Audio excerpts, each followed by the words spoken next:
ग्रह और नक्षत्रों के दुर्लभ संयोग के बीच प्रयागराज में 12 साल बाद लग रहा महाकुंभ कई मायनों में अद्भुत है। पौष पूर्णिमा के दिन शुरू हो रहे इस मेले में पहले दिन कई शुभ संयोग बन रहे हैं। ऐसे में इस दिन का महत्व और भी बढ़ जाता है। प्रयागराज महाकुंभ का पहला शाही स्नान 13 जनवरी यानी कि पौष पूर्णिमा के दिन होगा। दूसरा शाही स्नान 14 जनवरी को मकर संक्रांति के दिन होगा।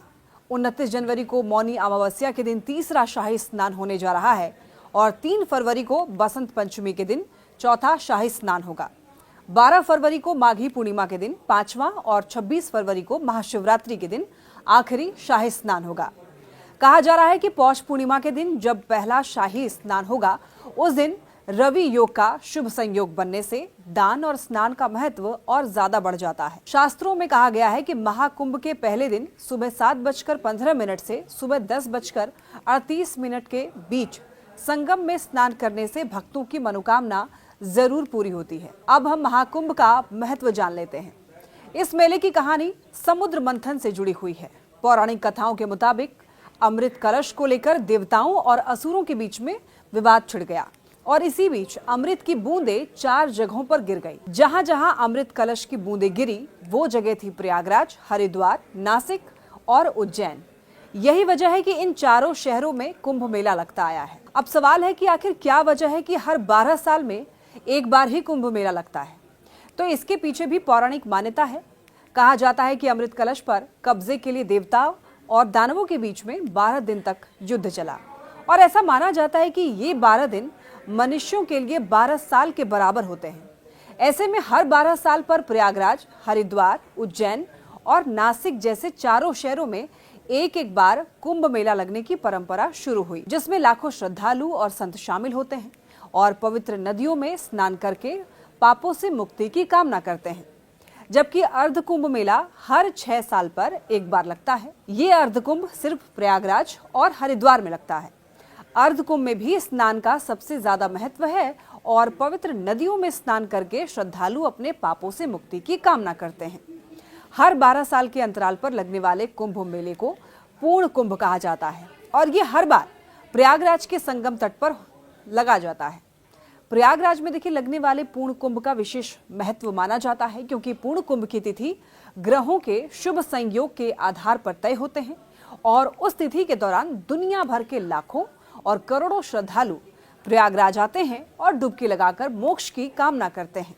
जबकि महाकुंभ का दुर्लभ मौका 12 पूर्ण कुंभ मेले के बाद ही आता है, यानी कि 144 साल बाद महाकुंभ लगता है। प्रयागराज में लग रहा मेला ऐसा ही दुर्लभ मौका है और यही वजह है कि इस बार के महाकुंभ के दौरान संगम में डुबकी लगाने के लिए दुनिया भर से 45 करोड़ से भी ज्यादा भक्तों के पहुंचने का अनुमान है। दरअसल कुंभ मेला कहां हो और किस तिथि को हो, ये तय करने के लिए साधु संतों के अखाड़ों के प्रमुख और जाने माने ज्योतिष एक साथ बैठते हैं, बृहस्पति और सूर्य की स्थिति का अध्ययन करते हैं और इनकी गणना के आधार पर कुंभ मेले का स्थान और तिथि तय होती है। ज्योतिषीय गणना के मुताबिक जब सूर्य मेष राशि में और बृहस्पति कुंभ राशि में होते हैं तब हरिद्वार में कुंभ मेला लगता है। जबकि बृहस्पति ऋषभ राशि में और सूर्य मकर राशि में होते हैं तब प्रयागराज में कुंभ मेला लगता है और इस बार कुछ ऐसा ही संयोग बन रहा है। उज्जैन में कुंभ मेला तब लगता है जब सूर्य और बृहस्पति दोनों वृश्चिक राशि में होते हैं। नासिक में कुंभ मेला बृहस्पति और सूर्य के सिंह राशि में होने पर ही आयोजित होता है, इसीलिए इसे सिंहस्थ कुंभ कहते हैं क्योंकि सिंह राशि के स्वामी भगवान सूर्य को माना जाता है और कुंभ मेले का आयोजन हर जगह पर 12 साल में एक बार लगता है, पर हरिद्वार और प्रयागराज में हर 6ठे साल पर अर्ध कुंभ जरूर लगता है। दुनिया का सबसे बड़ा धार्मिक समागम माने जाने वाला कुंभ मेला 4 पवित्र नदियों के तट पर होता है। हरिद्वार में गंगा के तट पर कुंभ लगता है तो नासिक में दक्षिण भारत की गंगा यानी गोदावरी के तट पर कुंभ का मेला लगता है। उज्जैन में शिप्रा नदी के तट पर कुंभ मेला लगता है, जबकि प्रयागराज में गंगा, यमुना और अदृश्य सरस्वती के संगम पर महाकुंभ मेला लगने जा रहा है। ग्रहों और राशियों के दुर्लभ संयोग के बीच लगने वाला महाकुंभ के महापर्व के बीच ये धारणा काम करती है कि मां गंगा हमारे सारे पाप धो देती है और ये विश्वास उस पौराणिक कथा की वजह से आता है कि गंगा में अमृत कलश से गिरी अमृत की बूंदें जा मिली थी। अमृत की बूंदें अमर तो कर ही देती है, जन्म और मृत्यु का चक्र भी तोड़ देती है।